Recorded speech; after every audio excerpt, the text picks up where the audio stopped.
La mentira. Historia escrita por Nora Guevara.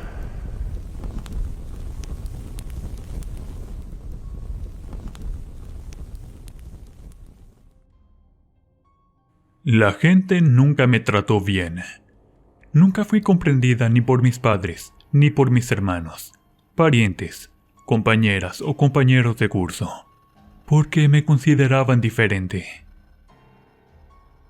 Desde muy pequeña supe que en mí la gente notaba un algo indefinido que les molestaba, un algo que no era mi culpa. Incluso las que me encontraba en la calle, daba la vuelta a la cara evadiendo mis ojos. Parecía que la gente me despreciaba por el solo hecho de existir, y eso me fue matando. Yo no pedí nacer, me decía de vez en cuando, buscando la forma de dejar este mundo, pero un miedo profundo me lo impedía. No obstante, llegó el momento en que desaparecí, quemando toda fotografía que encontré de mí y mis pertenencias. Ese día, a los 19 años, me fui de la casa en que crecí y lloré tanto, en completa soledad, para no escuchar más decir a mis padres que yo era un monstruo que solo traía dolor a la familia. Todo porque no quería practicar su religión. No obedecía ciegamente a sus deseos, que lo eran todo para ellos. Mi cuarto era una bodega con piso de tierra, al fondo del patio de la casa. Tenía un viejo colchón en el suelo y unas tablas en donde ordenaba mis útiles escolares. Un palo de escoba pegado con clavos en una pared en donde colgaba mi uniforme. 2 atuendos de ropa que había heredado de alguien, y un lavadero en que me aseaba y lavaba mi ropa. Me sentía sola y perdida, pero decidí luchar, sacando fuerzas de ese lugar oscuro del que todos hablan, y del que nadie quiere hablar, el mundo de los muertos. Esto ocurrió cuando, saliendo de un día cualquiera de clases, encontré en el basurero una tabla de Ouija, que seguramente algunos estudiantes botaron después de jugar con ella sin resultados. Y esperando que el pasillo estuviera vacío, la tomé, la envolví en mi chaleco y regresé a mi cuarto, en donde en completa soledad conjuré a los espíritus para que me ayudaran. Había escuchado a muchas compañeras en estos días hablar de la Ouija, debido a una película que estuvo de moda. Por esto, apenas vi el tablero en la basura, supe lo que era. Tras el tablero estaban escritas las reglas, y se mencionaba un puntero. Y, sobresaltada, me di cuenta de que no lo había sacado del basurero, por lo que corrí de regreso a la escuela para rescatarlo, antes de que lo arrojaran al contenedor. Para mi suerte, el aseo y la recolección de basura se hacía después de que se hubiera retirado el personal, por lo que entré al colegio. Fui directamente al tarro de basura, y en un acto desesperado, comencé a sacar la basura, tirándola a todos lados, para encontrar el mendigo puntero. Y las encargadas del aseo, al verme, me llamaron la atención, pero no les hice caso.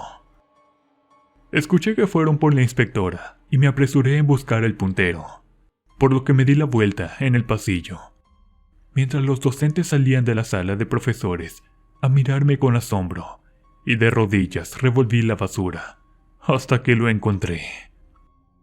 No faltó la profesora preocupada, que me tomó por los hombros para tratar de ayudarme, pero simplemente la miré a los ojos, y se asustó, alejándose con unos ojos de terror que me sorprendieron. Justo en ese momento, vi venir a la inspectora, y salí corriendo con el objeto en las manos, sin importarme que fueran a llamar a mis padres, puesto que tenía fe en que ese artefacto era mágico, y sería la clave para resolver mis problemas. Esperé impaciente a que anocheciera, y a eso de las 12 de la noche, encendí una vela que robé de la iglesia. Puse los dedos suavemente sobre el puntero, me concentré lo mejor que pude, y conjuré a los espíritus. ¿Hay alguien aquí conmigo? El silencio fue absoluto. Solo sentía soplar el viento entre las rendijas de las tablas, hasta que el puntero se movió a la posición del sí.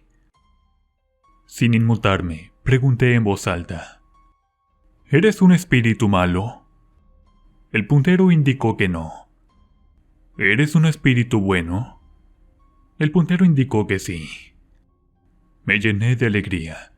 Un espíritu bueno me ayudaría a no sentirme sola, a no tener miedo. Probablemente sería como un ángel en mi vida. ¿Eres un ángel de la guarda? No. ¿Quién eres? Víctor. Así que temblé. No esperaba contactar a un espíritu masculino. Y le pregunté: ¿puedes materializarte? A lo que me respondió que sí. Por favor, quiero verte. Y Víctor apareció ante mis ojos. Era un joven como de 20 años, cabello castaño y 1,80 m de estatura. Me miraba con tristeza y sentí que éramos espíritus gemelos. No tuve más miedo cuando su rostro se dibujó una sonrisa y me dijo: deja la tabla, podemos hablar. Y conversamos largo y tendido toda la noche. Era como si estuviera allí en cuerpo presente. Se sentó a la orilla de mi cama y me contó que fue asesinado con su familia en la misma casa en la que vivo ahora. Estremecida, quise saber quién los mató. Y me dijo que mis padres. No podía creerlo. Eran muy malos mis padres, pero asesinos nunca los sospeché. Y me dijo que deseaba que lo ayudara a vengarse. Le pedí tiempo para pensarlo, y me dijo que había pruebas en la casa. Pero no puedo entrar. Espera a que salgan y buscan el entretecho. Allí hay pertenencias de valor de mi familia, joyas de mi madre, las que no han vendido, unos fajos de billetes que quedaron de cuando mi padre ganó la lotería, y un número que es la clave de una cuenta que mis padres tenían en un banco, del cual no tienen conocimiento. Estremecida, le creí todo lo que me había dicho, y lo miré a los ojos. Quise tocarlo, pero mi mano pasó por su cuerpo, como si fuera una cortina de humo, y flotó en el aire. Me miró en silencio, con una gran pena, y me di cuenta que lo que decía era verdad, y que tenía que ayudarlo. Dicen que los espíritus solo logran descansar cuando han solucionado sus problemas. ¿Y tus padres también están aquí? No, estoy solo. Ellos lograron pasar a otro nivel. Estoy estancado porque logré darme cuenta de lo que estaba pasando. Ellos no pudieron darse cuenta. Los mataron de un hachazo y murieron de forma inmediata. Yo sentí los gritos, desperté y cuando traté de huir, me atraparon. Me dieron con el hacha en las piernas. Me obligaron a decirles en dónde estaba todo lo que había de valor en la casa, y luego me asesinaron. Esta casa es mía, no es de ellos. ¿Y por qué no los has hecho pagar? Porque estoy restringido a este espacio. Aquí enterraron mis restos y no puedo materializarme hasta que me conjuraste. Entristecida, le dije que iba a ayudarle y me pidió ayudarle a entrar a la casa. Lo único que debes hacer es invitarme y podré entrar contigo. ¿Y los vas a matar también? Sí. Es que no puedo ayudarte. Sé que son malas personas, pero siguen siendo mis padres. No, amiga, no son tus padres. Ellos te raptaron cuando eras una niña. Me quedé sin habla. No podía ser. ¿Para qué iban a raptarme si me tenían aquí encerrada? Me da pena decirte. Dímelo, por favor. Piensan venderte cuando cumplas 15 años. No imaginas lo mucho que vale una muchacha hermosa y pura como tú en el mercado negro de personas. Todo me dio vueltas cuando dijo esto. No podía creerlo, y al mirarlo nuevamente, ya no estaba allí. Miré para todos lados, tomé el puntero de la ouija y miré el cuarto. Pero no estaba, y muy alterada tomé un trozo de fierro que había en una esquina de la bodega y comencé a escarbar la tierra, como una enajenada, haciendo hoyos, buscando el cuerpo de Víctor. Y estuve toda la noche haciendo agujeros, sin encontrar absolutamente nada. Debe estar más profundo, pensé. Debo buscar una herramienta que me permita buscarlo mejor. Y muy alterada y cansada, me acosté a dormir. Al otro día me presenté a clases como todos los días, y la inspectora me fue a buscar a la sala de clases por lo ocurrido el día anterior. Durante la entrevista que tuvimos, traté de explicarle que me habían quitado mi libreta de comunicaciones y que la habían arrojado a la basura, y solo intentaba recuperarla. La inspectora me miró sorprendida, delatándose con sus gestos. No me creía, y aunque tenía conocimiento que mis compañeras y compañeros me molestaban, ya sea por mi forma particular de ser, por mi ropa vieja, o por mis gestos, me dijo: «Carolina, ¿tienes algo que decirme? No tengas miedo, yo puedo ayudarte». Y mientras me hablaba pensé, ¿en qué podría ayudarme ella si nunca me había escuchado antes? ¿Acaso creería que soy una niña robada? ¿Que mis padres son unos asesinos? ¿Me adoptaría al saber que mis padres quieren venderme? ¿O haría una denuncia en los servicios de menores para que me sacaran de la casa y me llevaran a una institución pública, en donde estaría peor que ahora? No tengo nada más que decir. Haga lo que considere de acuerdo. Ya le expliqué lo que pasó. ¿No entiendes lo que tu apariencia y aseo personales provocan en la gente? Di vuelta la cara y comencé a golpearme la pierna con los nudillos en un estado de ansiedad que me costaba controlar. Hasta que me dejó irme con una reprimenda, y apenas estuve afuera, vi subiendo por las escaleras a una de las muchachas que acostumbraba a maltratarme, y algo dentro de mí me impulsó a seguirla. Parecía que no había notado mi presencia. Iba concentrada hablando con alguien por el celular, y apenas me di cuenta que no había nadie cerca. Esperé que llegara a lo alto de la escalera y tiré de sus ropas para que cayera hacia atrás. Novia cayó de espaldas con gran violencia, como si una fuerza invisible la hubiera empujado. Se fracturó un brazo, las dos piernas y algunas costillas, y mientras gritaba de dolor pidiendo ayuda, pasé por su lado y la miré a los ojos. Ella estiró la mano para que la ayudara y me miró, dando un grito de miedo. Había visto a Víctor a mi lado. Aprende a respetar a los demás, maldita. Desde ahora, cada vez que me molestes, lo vas a pagar caro.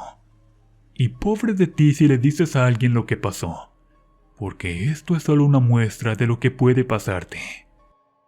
Y me alejé con una sonrisa en la cara, y finalmente nunca dijo nada. De hecho, jamás volvió al colegio, y su familia se mudó a otro vecindario. Luego sentí por primera vez la mano de Víctor, que se estaba materializando solo para mí. Nos miramos, le di las gracias, nos tomamos de la mano, y seguimos caminando como si nada hubiera pasado. Ese día me sentí poderosa, y supe que nunca más tendría miedo a nadie ni a nada, y que nunca más estaría sola. A veces pienso que Víctor es el amor de mi vida. Él me ha dicho lo mismo. El tiempo nos separó y nuestras voluntades y el destino nos unieron.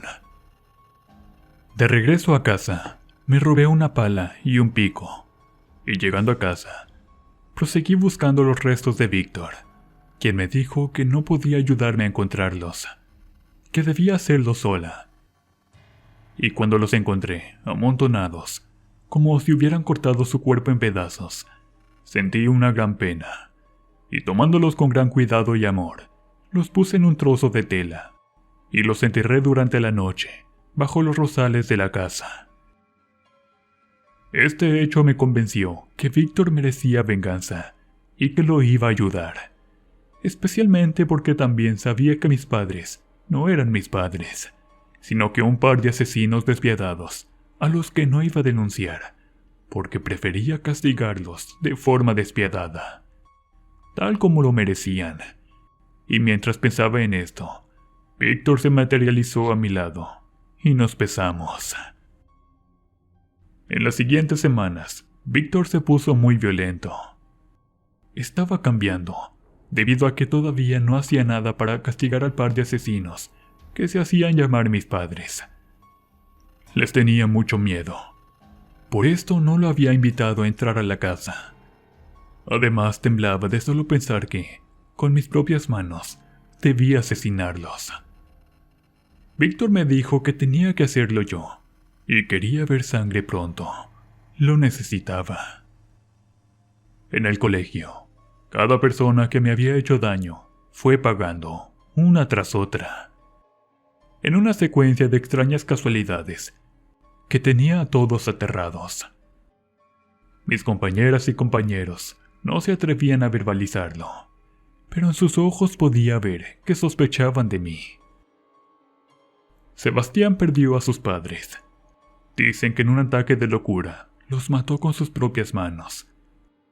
Y cuando me interrogaron, así como a todos quienes le conocíamos, le dije a la policía que no me extrañaba, porque era violento, me acosaba y me había golpeado en innumerables ocasiones.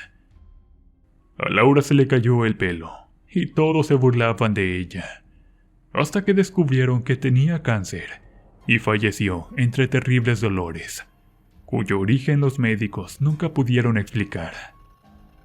A Estefanía le dio un accidente cerebrovascular y quedó tetrapléjica. La fui a ver a su casa.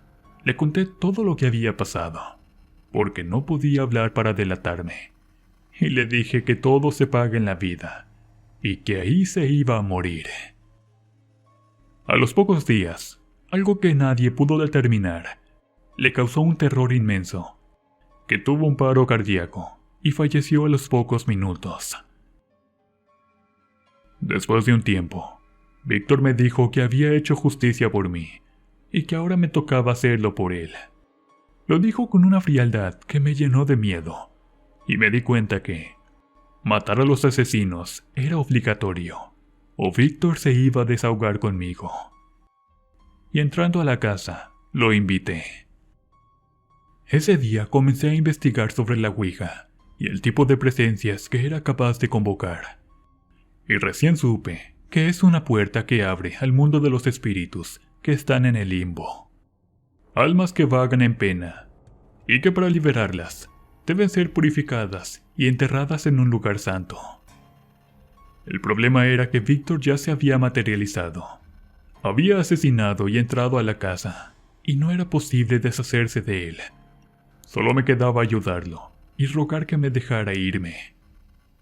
De momento me seguía donde fuera, repitiéndome que era mi turno. Víctor nunca me había provocado mal, pero cuando tomé sus huesos para llevarlos al cementerio cristiano, todo cambió. Se materializó delante de mí, interponiéndose, con un rostro horrendo, deforme y lleno de odio que parecía querer tragarme. Sobrecogido por el espanto, caí de espaldas y le pedí perdón. «Hazlo ahora», me dijo, y miró hacia la bodega, en donde todavía estaba el pico y la pala, y me gritó: «¡Úsalos ahora!». Y temblando me dirigí a la bodega. Tomé el pico y pala y me dirigí a la casa, con Víctor a mi lado. Sus ojos afiebrados brillaban llenos de maldad, y sin darme cuenta cómo, sentí que se apoderaba de mi cuerpo, y compartíamos el mismo habitáculo. Nuestras emociones se mezclaban. Ya no era mi sombra, se estaba apoderando de mi cuerpo. Sentía la mente embotada, me costaba pensar, y desaparecí. Al otro día desperté empapada en sangre, recostada en mi cama, en la bodega. Afuera se escuchaban sirenas, gritos, gente corriendo. Y apenas abrí los ojos, sentí que echaban abajo la puerta y la policía entraba de manera violenta, esposándome. Me sacaron a la luz. El sol me impedía ver con claridad lo que estaba pasando. Pero noté un gentío, cámaras de televisión y gente que me gritaba «¡Asesina!». En la comisaría me formalizaron por el asesinato de mis padres. Y por más que dije que no eran mis padres, no se inmutaron. «Eso no quita que sea una asesina», me dijeron. Fue en defensa propia. Ellos querían venderme. Los policías se miraron y me dijeron que tendría un abogado al que debía contarle mi versión.